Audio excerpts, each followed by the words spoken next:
Welcome back, everybody. How's everybody doing? I'm riding my bike after a whole week. I was in Canada over the last weekend. I went to Regina to meet my brother. Just got back yesterday. Thought I should take it out for a spin.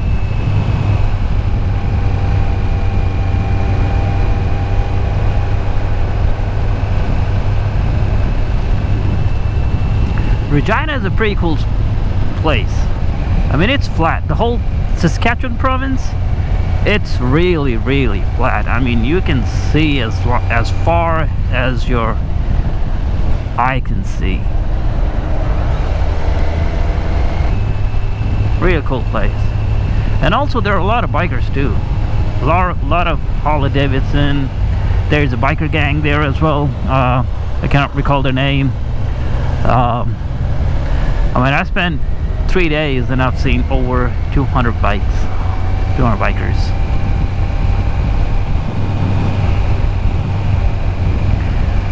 My brother, he is also very involved in biking. He used to own a Gixxer, but he sold it. But he's also looking to buy one. Also, the Canadian license, their bike license is not as simple as getting a US license. It's much more complicated.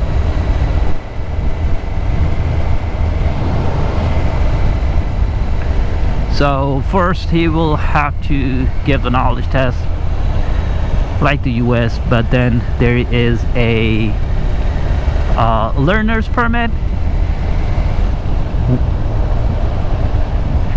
and he needs to ride on that permit for at least 6 months. Sometimes it takes up to 2 years, but 6 months is the minimum period that you need to ride before you can apply for the endorsement.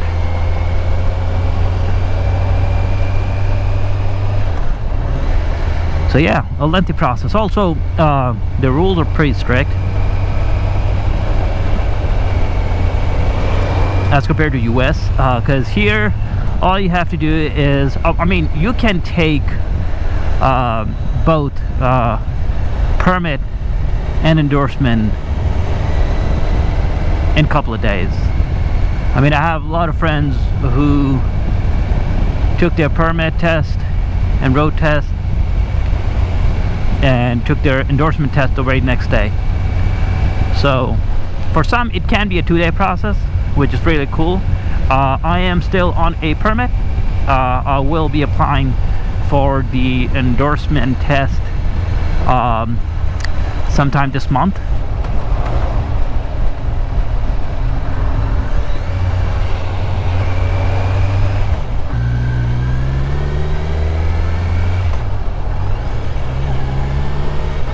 But yeah, the process is somewhat easier, simple.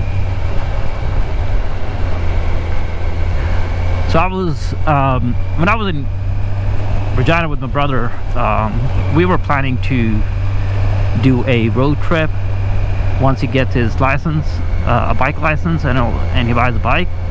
We were planning to ride from Seattle to Regina and hopefully to Toronto, and then come back to New York and then ride home. But let's see how that turns out. But first, I think we'll do the Olympic Loop. We'll do a road trip to Whistler.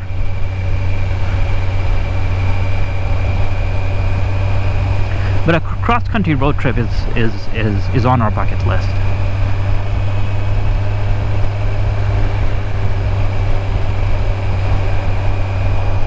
I am still working my way towards the break-in. I mean, 600 miles is quite a lot. I mean, especially when you cannot ride fast. You cannot go past 4,000 RPM. Staying within the limit, it's pretty slow. And I mostly do. I mean, right now I'm doing city riding.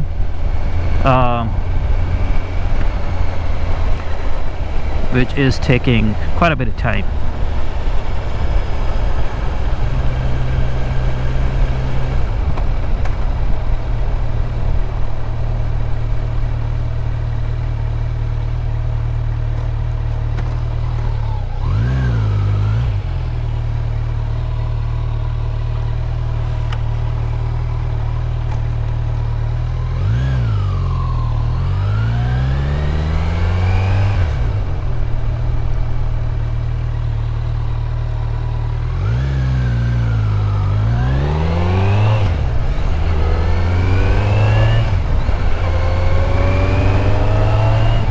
I'm also experimenting with a secondary mic,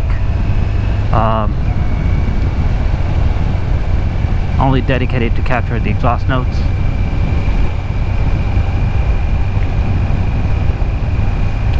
I am also planning to, so I'm also planning to get a like a high fidelity mic, so I can capture a high fidelity bike sound.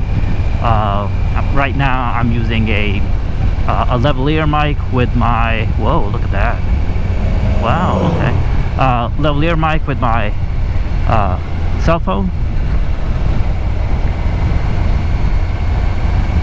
but I'm planning to get one of those Zoom H1 N1, whatever the series,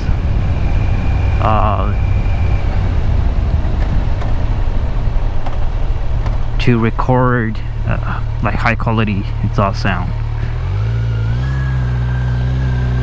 And I'll be making videos only, a few videos only with the bike noise and the road noise, without the commentary, because commentary is not easy. I mean, you have to prepare a topic before you go out on a ride, and it's not that easy. I mean, sometimes you just don't know what you're gonna say. Sometimes you cannot come up with a story that is worthy of telling.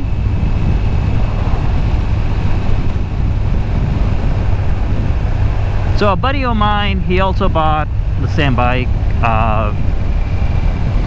We are trying to plan a trip together, like a ride together.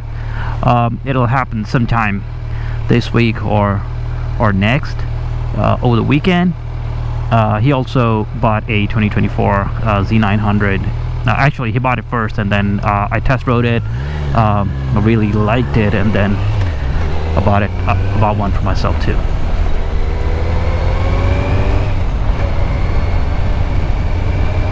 I mean, this is, like I said in my previous videos, I'm riding bikes after a very long time. It is a good starter bike, a good beginner's bike. I mean, it's fast, it's quick, but yeah, it also very controllable.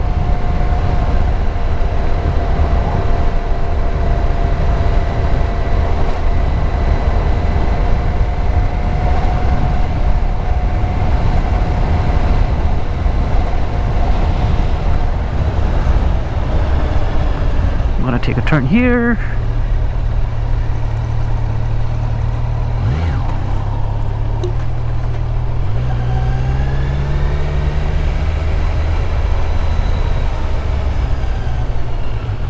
Now I'm running low on gas, so I'm gonna make my way back.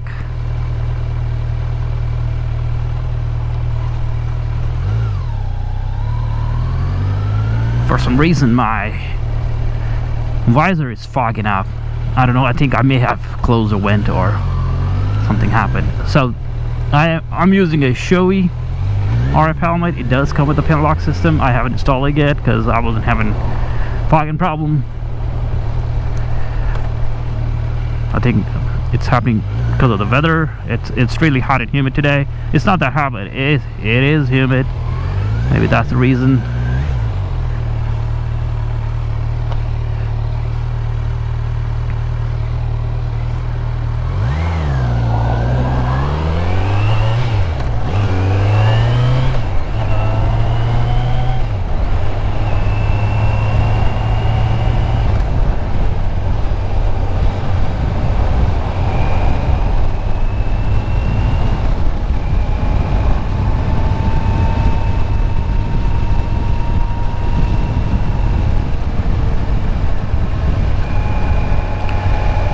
I'm also working on a review for this bike, so it'll I mean, it's taking its sweet time because I'm trying to do an in-depth review of this bike where I'll be touching almost every aspect of it. So it'll be a lengthy review, like an in-depth review. So stay tuned for that. I have created the B-roll. Just working on some final edits. I was planning to put it out this week, but like I said, I was in Regina, Canada last week, so yeah, I got some catching up to do. So that review video will be divided into 4 parts.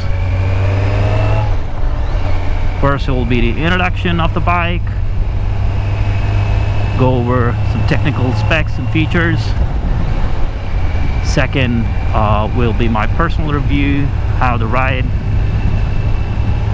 ride, and then pros and cons, and then conclusion.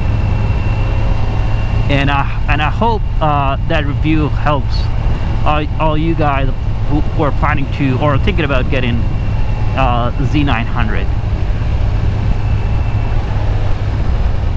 So before buying this bike, I was actually planning to get MT-07. That bike cost like somewhere between 8,000 to like 8,000, 8,500, like 8,500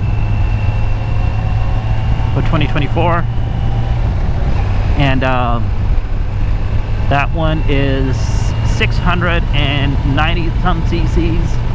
I know it's called MT-07, but it's not a full 700 cc bike. It's like 680 or 690 something.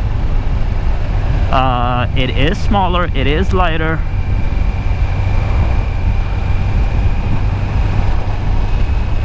but with couple of more grams, I mean, you can really step it up.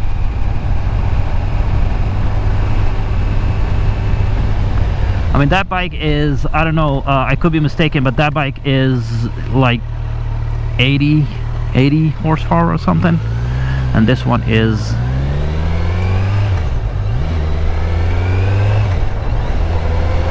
124, and it has like 90 plus torque. That one has 60 something torque. So the direct competitor of this bike is MT-09. It's a big bike, but that one is, I believe, a few $100 expensive than this one. And also MT-09 is only like 119 or 117 horsepower, where this one is like 124 and 25, like I said. So all in all, it is a very, very good bang for your buck. I mean, you cannot go wrong with Z900.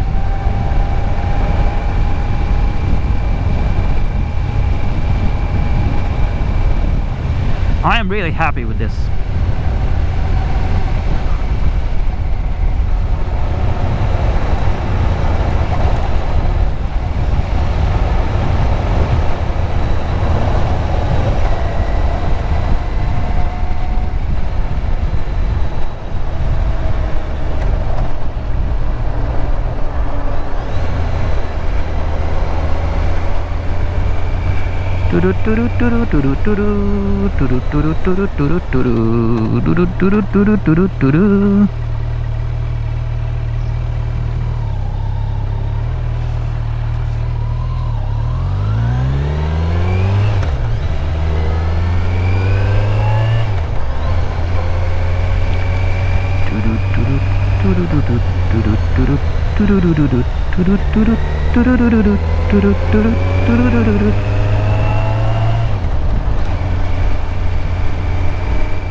Definitely get one of those Zoom H1 or N1 series.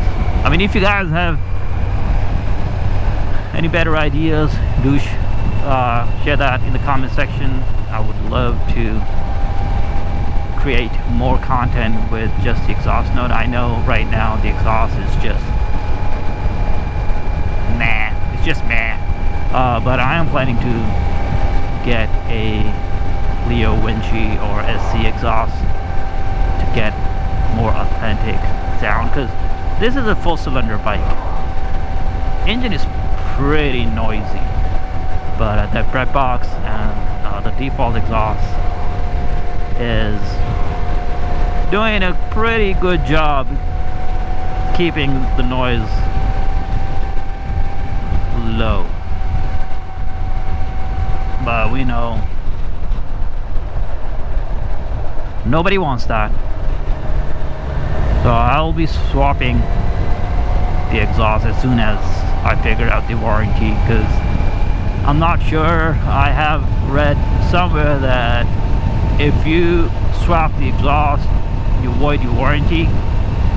Kawasaki gives you a 1-year warranty, so I'm planning to take full advantage of that. I will be checking out more warranty-friendly solutions for the exhaust.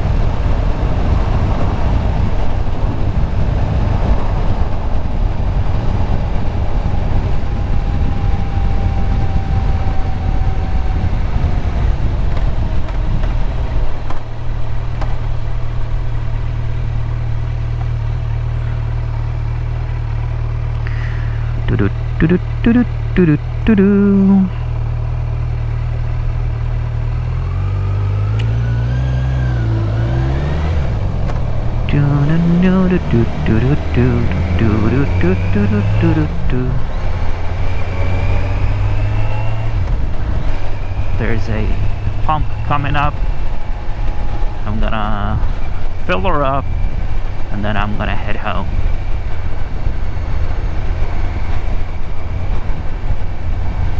This baby is thirsty. It's a thirsty bike.